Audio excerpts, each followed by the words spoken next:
Jack and the Beanstalk. Part 1. Jack Sells the Cow. Once upon a time there was a poor widow who lived in a little cottage with her only son, Jack. Jack was a giddy, thoughtless boy, but very kind-hearted and affectionate.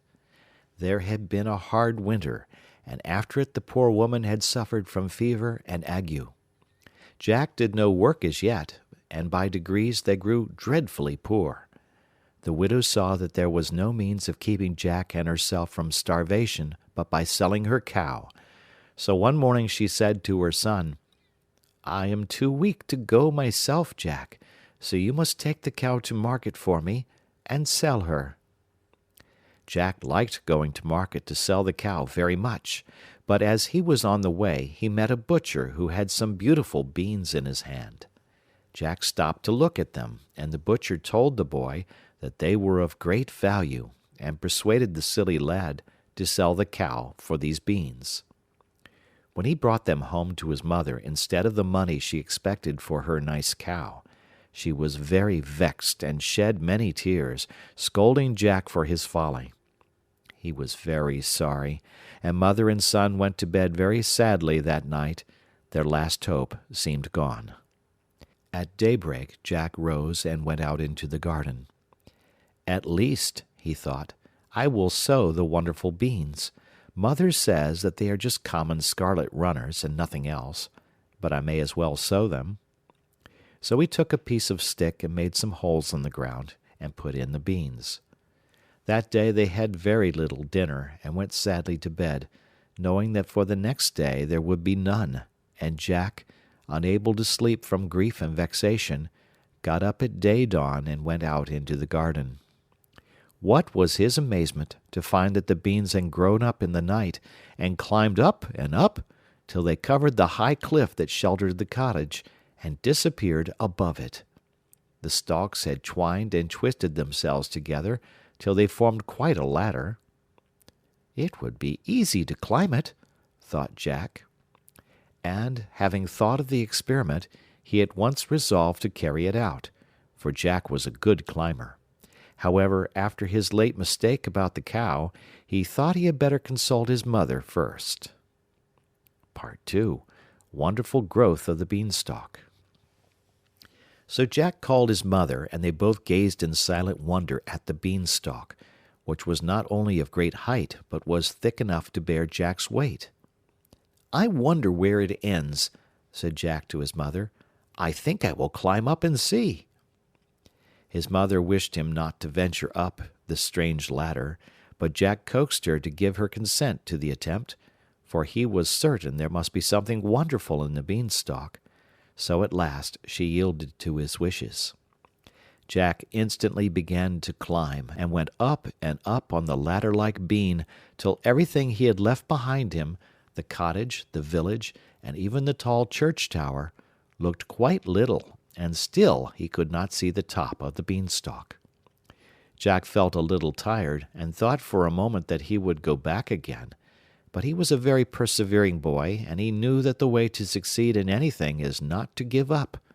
So after resting for a moment, he went on. After climbing higher and higher, till he grew afraid to look down for fear he should be giddy, Jack at last reached the top of the beanstalk, and found himself in a beautiful country, finely wooded, with beautiful meadows covered with sheep. A crystal stream ran through the pastures. Not far from the place where he had got off the beanstalk stood a fine, strong castle. Jack wondered very much that he had never heard of or seen this castle before, but when he reflected on the subject, he saw that it was as much separated from the village by the perpendicular rock on which it stood as if it were in another land. While Jack was standing looking at the castle, a very strange-looking woman came out of the wood and advanced towards him. She wore a pointed cap of quilted red satin, turned up with ermine. Her hair streamed loose over her shoulders, and she walked with a staff. Jack took off his cap and made her a bow. "If you please, ma'am," said he, "is this your house?" "No," said the old lady. "Listen, and I will tell you the story of that castle. Once upon a time there was a noble knight who lived in this castle, which is on the borders of Fairyland. He had a fair and beloved wife and several lovely children, and, as his neighbors, the little people, were very friendly towards him. They bestowed on him many excellent and precious gifts. Rumor whispered of these treasures, and a monstrous giant, who lived at no great distance, and who was a very wicked being, resolved to obtain possession of them. So he bribed a false servant to let him inside the castle, when the knight was in bed and asleep, and he killed him as he lay.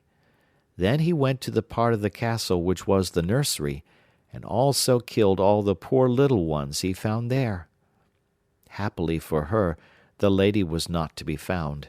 She had gone with her infant son, who was only 2 or 3 months old, to visit her old nurse, who lived in the valley, and she had been detained all night there by a storm. The next morning, as soon as it was light, one of the servants at the castle, who had managed to escape, came to tell the poor lady of the sad fate of her husband and her pretty babes. She could scarcely believe him at first, and was eager at once to go back and share the fate of her dear ones. But the old nurse, with many tears, besought her to remember that she had still a child, and that it was her duty to preserve her life for the sake of the poor innocent. The lady yielded to this reasoning, and consented to remain at her nurse's house as the best place of concealment, for the servant told her that the giant had vowed, if he could find her, he would kill both her and her baby. Years rolled on. The old nurse died, leaving her cottage and the few articles of furniture it contained to her poor lady, who dwelt in it, working as a peasant for her daily bread. Her spinning wheel and the milk of a cow, which she had purchased with the little money she had with her, sufficed for the scanty subsistence of herself and her little son. There was a nice little garden attached to the cottage, in which they cultivated peas, beans, and cabbages, and the lady was not ashamed to go out at harvest time and glean in the fields to supply her little son's wants. Jack, that poor lady is your mother. This castle was once your father's, and must again be yours." Jack uttered a cry of surprise. "My mother? Oh, madam, what ought I to do? My poor father, my dear mother!" "Your duty requires you to win it back for your mother, but the task is a very difficult one, and full of peril, Jack. Have you courage to undertake it?" "I fear nothing when I am doing right," said Jack. "Then," said the lady in the red cap, "you are one of those who slay giants. You must get into the castle, and if possible possess yourself of a hen that lays golden eggs, and a harp that talks. Remember, all the giant possesses is really yours." As she ceased speaking, the lady of the red hat suddenly disappeared, and of course Jack knew she was a fairy. Jack determined at once to attempt the adventure, so he advanced, and blew the horn which hung at the castle portal. The door was opened in a minute or two by a frightful giantess, with one great eye in the middle of her forehead. As soon as Jack saw her, he turned to run away, but she caught him and dragged him into the castle. "Ho, ho!" she laughed terribly. "You didn't expect to see me here, that is clear. No, I shan't let you go again. I am weary of my life.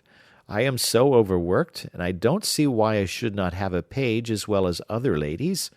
And you shall be my boy. You shall clean the knives, and black the boots, and make the fires, and help me generally when the giant is out.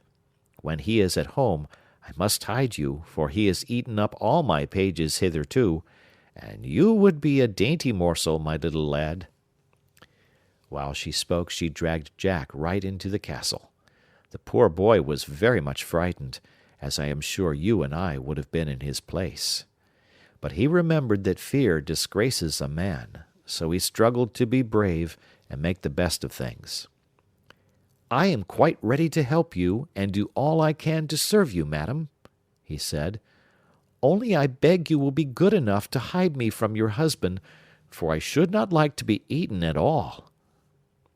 "That's a good boy," said the giantess, nodding her head. "It is lucky for you that you did not scream out when you saw me, as the other boys who have been here did, for if you had done so, my husband would have awakened and have eaten you, as he did them, for breakfast. Come here, child. Go into my wardrobe. He never ventures to open that. You will be safe there." And she opened a huge wardrobe which stood in the great hall, and shut him into it. But the keyhole was so large that it admitted plenty of air, and he could see everything that took place through it. By and by he heard a heavy tramp on the stairs, like the lumbering along of a great cannon, and then a voice like thunder cried out, "Fee, fa, fi fo fum, I smell the breath of an Englishman. Let him be alive or let him be dead, I'll grind his bones to make my bread." "Wife," cried the giant, "there is a man in the castle. Let me have him for breakfast." "You are grown old and stupid," cried the lady in her loud tones. "It is only a nice fresh steak off an elephant that I have cooked for you, which you smell. There, sit down and make a good breakfast." And she placed a huge dish before him of savory steaming meat, which greatly pleased him, and made him forget his idea of an Englishman being in the castle. When he had breakfasted he went out for a walk, and then the giantess opened the door, and made Jack come out to help her. He helped her all day. She fed him well, and when evening came put him back in the wardrobe. Part 3. The Hen that Lays Golden Eggs. The giant came in to supper. Jack watched him through the keyhole, and was amazed to see him pick a wolf's bone and put half a fowl at a time into his capacious mouth. When the supper was ended, he bade his wife bring him his hen that laid the golden eggs. "It lays as well as it did when it belonged to that paltry knight," he said. "Indeed, I think the eggs are heavier than ever." The giantess went away, and soon returned with a little brown hen, which she placed on the table before her husband. "And now, my dear," she said, "I am going for a walk, if you don't want me any longer." "Go," said the giant. "I shall be glad to have a nap by and by." Then he took up the brown hen and said to her, "Lay," and she instantly laid a golden egg. "Lay," said the giant again, and she laid another. "Lay," he repeated the third time, and again a golden egg lay on the table. Now Jack was sure this hen was that of which the fairy had spoken. By and by the giant put the hen down on the floor, and soon after went fast asleep, snoring so loudly that it sounded like thunder. Directly Jack perceived that the giant was fast asleep, he pushed open the door of the wardrobe and crept out. Very softly he stole across the room, and picking up the hen, made haste to quit the apartment. He knew the way to the kitchen, the door of which he found was left ajar. He opened it, shut and locked it after him, and flew back to the beanstalk, which he descended as fast as his feet would move. When his mother saw him enter the house, she wept for joy, for she had feared that the fairies had carried him away, or that the giant had found him. But Jack put the brown hen down before her, and told her how he had been in the giant's castle, and all his adventures. She was very glad to see the hen, which would make them rich once more. Part 4. The Money Bags. Jack made another journey up the beanstalk to the giant's castle one day, while his mother had gone to market. But first he dyed his hair and disguised himself. The old woman did not know him again, and dragged him in as she had done before, to help her to do the work. But she heard her husband coming, and hid him in the wardrobe, not thinking that it was the same boy who had stolen the hen. She bade him stay quite still there, or the giant would eat him. Then the giant came in, saying, "Fee, fa, fi fo fum, I smell the breath of an Englishman. Let him be alive or let him be dead, I'll grind his bones to make my bread." "Nonsense," said the wife. "It is only a roasted bullock that I thought would be a titbit for your supper. Sit down, and I will bring it up at once." The giant sat down, and soon his wife brought up a roasted bullock on a large dish, and they began their supper. Jack was amazed to see them pick the bones of the bullock as if it had been a lark. As soon as they had finished their meal, the giantess rose and said, "Now, my dear, with your leave I am going up to my room to finish the story I am reading. If you want me, call for me." "First," answered the giant, "bring me my money bags, that I may count my golden pieces before I sleep." The giantess obeyed. She went and soon returned with 2 large bags over her shoulders, which she put down by her husband. "There," she said, "that is all that is left of the night's money. When you have spent it, you must go and take another baron's castle." "That he shan't, if I can help it," thought Jack. The giant, when his wife was gone, took out heaps and heaps of golden pieces, and counted them, and put them in piles, till he was tired of the amusement. Then he swept them all back into their bags, and leaning back in his chair, fell fast asleep, snoring so loudly that no other sound was audible.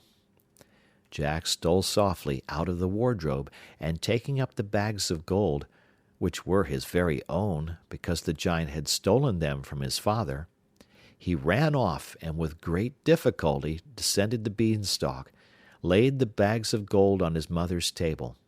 She had just returned from town and was crying at not finding Jack. "There, mother, I have brought you the gold that my father lost." "Oh, Jack, you are a very good boy, but I wish you would not risk your precious life in the giant's castle. Tell me how you came to go there again." And Jack told her all about it.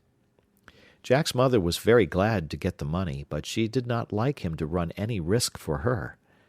But after a time, Jack made up his mind to go again to the giant's castle. Part 5. The Talking Harp. So he climbed the beanstalk once more, and blew the horn at the giant's gate. The giantess soon opened the door. She was very stupid, and did not know him again, but she stopped a minute before she took him in. She feared another robbery, but Jack's fresh face looked so innocent that she could not resist him, and so she bade him come in, and again hid him away in the wardrobe. By and by the giant came home, and as soon as he had crossed the threshold he roared out, "Fee, fa, fifo, fum, I smell the breath of an Englishman. Let him be alive or let him be dead, I'll grind his bones to make my bread." "You stupid old giant," said his wife. "You only smell a nice sheep which I have grilled for your dinner." And the giant sat down, and his wife brought up a whole sheep for his dinner. When he had eaten it all up, he said, "Now bring me my harp, and I will have a little music while you take your walk." The giantess obeyed, and returned with a beautiful harp. The framework was all sparkling with diamonds and rubies, and the strings were all of gold. "This is one of the nicest things I took from the night," said the giant. "I am very fond of music, and my harp is a faithful servant." So he drew the harp towards him and said, "Play." And the harp played a very soft, sad air. "Play something merrier," said the giant.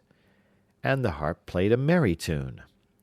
"Now play me a lullaby," roared the giant, and the harp played a sweet lullaby, to the sound of which its master fell asleep. Then Jack stole softly out of the wardrobe, and went into the huge kitchen to see if the giantess had gone out. He found no one there, so he went to the door and opened it softly, for he thought he could not do so with the harp in his hand.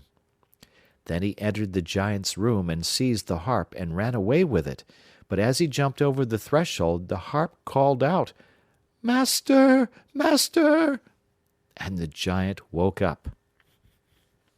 With a tremendous roar, he sprang from his seat, and in 2 strides had reached the door. But Jack was very nimble.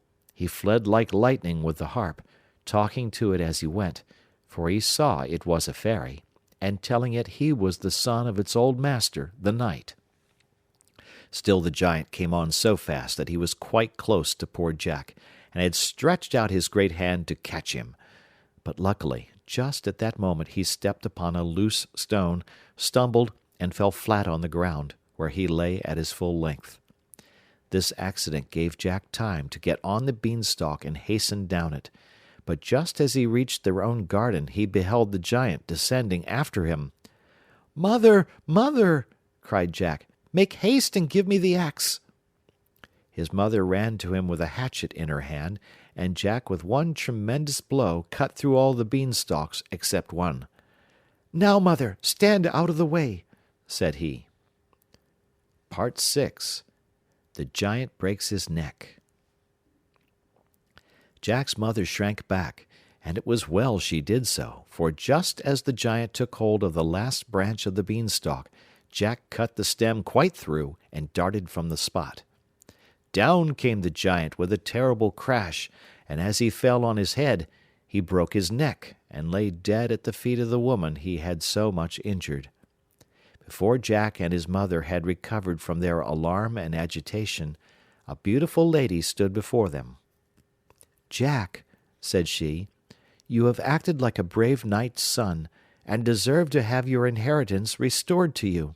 Dig a grave and bury the giant, and then go and kill the giantess." "But," said Jack, "I could not kill anyone unless I were fighting with him, and I could not draw my sword upon a woman. Moreover, the giantess was very kind to me." The fairy smiled on Jack. "I am very much pleased with your generous feeling," she said. "Nevertheless, return to the castle and act as you will find needful." Jack asked the fairy if she would show him the way to the castle, as the beanstalk was now down. She told him that she would drive him there in her chariot, which was drawn by 2 peacocks. Jack thanked her and sat down in the chariot with her. The fairy drove him a long distance round, till they reached a village which lay at the bottom of the hill. Here they found a number of miserable-looking men assembled. The fairy stopped her carriage and addressed them. "My friends," said she, "the cruel giant who oppressed you and ate up all your flocks and herds is dead, and this young gentleman was the means of your being delivered from him, and is the son of your kind old master, the knight." The men gave a loud cheer at these words, and pressed forward to say that they would serve Jack as faithfully as they had served his father. The fairy bade them follow her to the castle, and they marched thither in a body, and Jack blew the horn and demanded admittance. The old giantess saw them coming from the turret loophole. She was very much frightened, for she guessed that something had happened to her husband, and as she came downstairs very fast, she caught her foot in her dress, and fell from the top to the bottom, and broke her neck. When the people outside found that the door was not opened to them, they took crowbars and forced the portal. Nobody was to be seen, but on leaving the hall, they found the body of the giantess at the foot of the stairs. Thus Jack took possession of the castle. The fairy went and brought his mother to him, with the hen and the harp. He had the giantess buried, and endeavored as much as lay in his power to do right to those whom the giant had robbed. Before her departure for Fairyland, the fairy explained to Jack that she had sent the butcher to meet him with the beans, in order to try what sort of lad he was. "If you had looked at the gigantic beanstalk and only stupidly wondered about it," she said, "I should have left you where misfortune had placed you, only restoring her cow to your mother. But you showed an inquiring mind, and great courage and enterprise. Therefore you deserved to rise, and when you mounted the beanstalk, you climbed the ladder of fortune." She then took her leave of Jack and his mother. End of the tale.